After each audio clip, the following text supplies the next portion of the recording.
Now this is about who is making decisions about services, and in the UK they say it's we want to be progressive. We want to be a progressive country. Actually, officially, the UK government decided that they would be a modern society regarding services.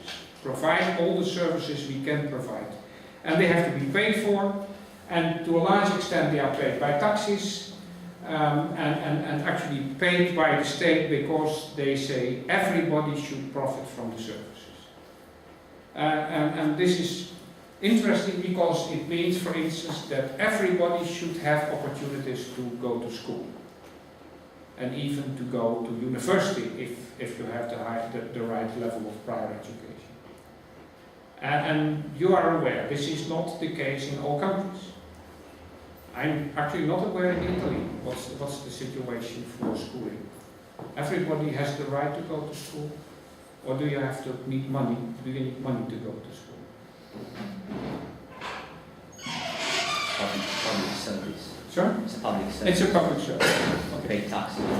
In the Netherlands and in the UK, the same is for medical support, for going to a doctor, a physician, getting your medicine, going to the hospital. Both in the UK and in the Netherlands, if you want, you can go to a special school and you pay.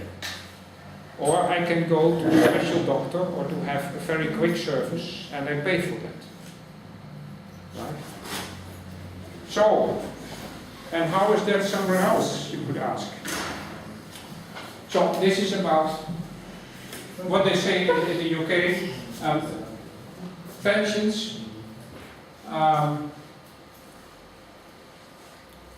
By the way, this is a problem now in the Netherlands, pensions.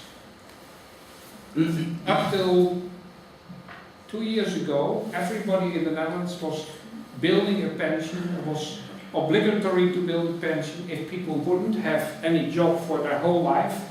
Like some people, we call them housewives. They don't have a job, they don't earn money, they don't build normal pension, like when you have a job, but still they got a state pension. It's kind of minimal, but it's enough to survive. And now, since 1 year in the Netherlands, we have the problem that the pension funds are, I think they invested too much of their money in North American mortgages. So the pension funds, the value dropped dramatically. So nowadays, they no longer guarantee a value level of my pension, for instance. And so people are now shouting and crying because, on the one hand, people who are working and get a salary, they have to pay a higher amount of money to build their pension, which is compulsory. On the other hand, the pension they will get is no longer guaranteed. Same here? Yeah. No. But I'm aware, like in countries like Portugal, I think, and Greece, there was a big problem in this respect. And the same in France. So in the Netherlands now decide that they will gradually raise the age at which you will be entitled to have a pension. Used to be 65, will be 67 in a couple of years. So you can see that this is a service, and sometimes you have a problem.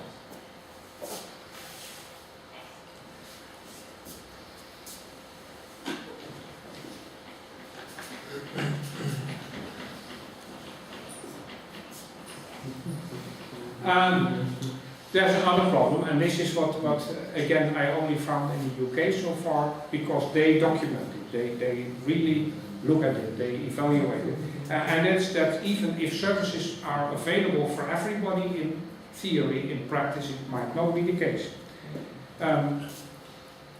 So for instance, quarters in a town where the houses are small and cheap and the people are poor also turn out to have the poorest schools sometimes. Schools that don't produce too much good education. It turns out that there were not so many doctors available and people had to wait longer in order to make an appointment with a medical specialist. Not according to the official right, but in practice. in an area where people were living in nice, expensive houses, there were lots of doctors, people could get an appointment quickly. And the schools were better. So it's a problem, and they are aware, and so they were starting to change. So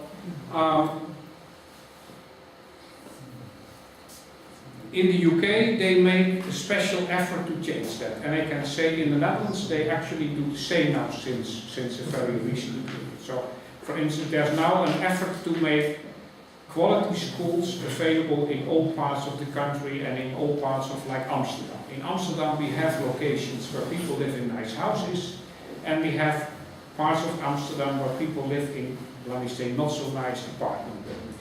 And now there's an effort to get enough quality schools in all these parts. But it needs. So,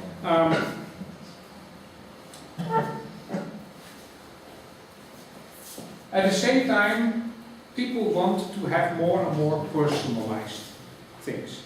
And again, the personalized services are most easy to be found in the well-to-do quarters, in the situations where people live in nice houses, where people are rich. This is where people also have the better choice to get services that fit their own personal needs. And this is what they're trying to do now in the UK.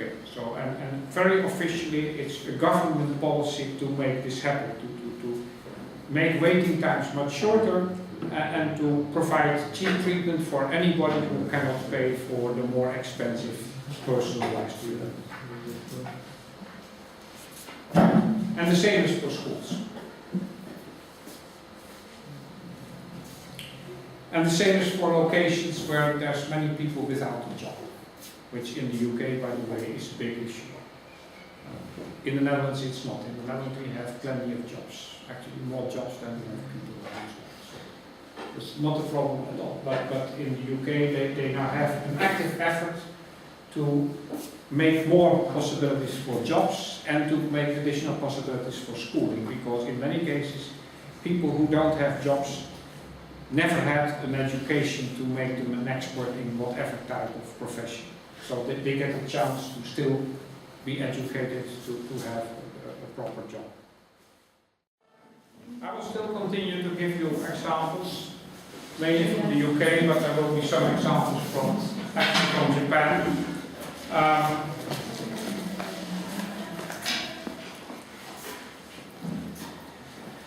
In the UK, as I told you, they make a serious effort to have very explicit design of services and to make services available for all the British citizens.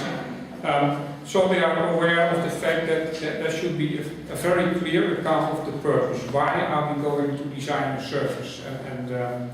So this is the start. And they make it very clear that it's about the quality of life. So in order to allow all British people to have a better quality of life, services have to be redesigned or implemented. So this is not just something that's an individual effort by some person or some institute. It's an official national government decision in the UK, and in some other countries they are now trying to do the same, and in some countries it's not in any way an official decision, but we will talk about that later on. And these are the reasons the UK officially states. It's a government goal to say people who are in pain deserve help quickly. So anybody living in the UK who needs help in a range of domains should be supported as soon as possible. So, and they relate this to fairness in society. Please keep this in mind. Later on we will maybe speak about the status of services in the US, and you will see that in the US a reason like fairness in society is not an issue. In the UK it definitely is. It's a political choice, and whenever you are designing services, these are the kind of things you should keep in mind. You should find out whether this is what your client wants and whether this is something that is actually dictated in society or is not accepted by society. It's very clear that only if the society agrees on this, you will design services in a certain way.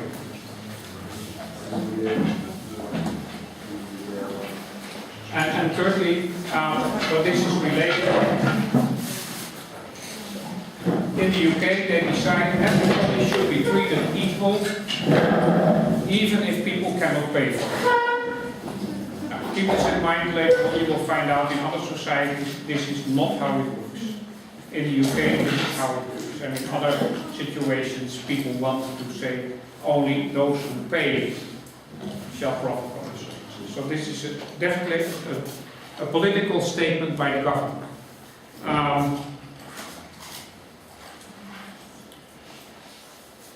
This is the traditional way in the UK when people want housing. This is about people who don't have enough money to buy their own private house or to build their own private house. So this is for people who have to rent a house, which in many countries, including the UK, is the majority of people. By the way, it might be interesting to understand that just recently in the United States, the amount of people searching for renting houses instead of buying houses is increasing rapidly. You are aware of the crisis, the financial crisis, which in the UK was related to mortgages, people who are no longer able to buy for the house they had bought with money from the bank. And now in the US there's a big increase of people no longer wanting to own a house but wanting to rent a house. Right? So this is a shift. In the UK this has always been the tradition, in fact. In the past, these people were actually allocated houses. So if you wanted to rent a house, you had to go to the local municipality and to ask for opportunities to find a house, an apartment to rent. And now they are developing a system where people are having some type of influence on what type of house and where they want to have a house. So this is a change in politics. So services now mean that people are a partner in making decisions here, right? And so this is both about the size of the house and about where the house should be. And this is an official shift in a country like the UK. And interestingly enough, it brings money. So the Council of London, or the Newham Council of London, makes a gain because there's much less complaints and much less needs to change. So involving people in making their own or collaborating in making decisions about the size of the house, would you like a large house or a small, many rooms, not a small number of rooms, and the location makes the complaints drop considerably and means actually that the council gains a lot of money. But maybe you consider this is not a big amount of money for the Newham Council of London, but it at least means that it doesn't cost money. It's a profit, you could say, if you allow people to be participating in the decisions.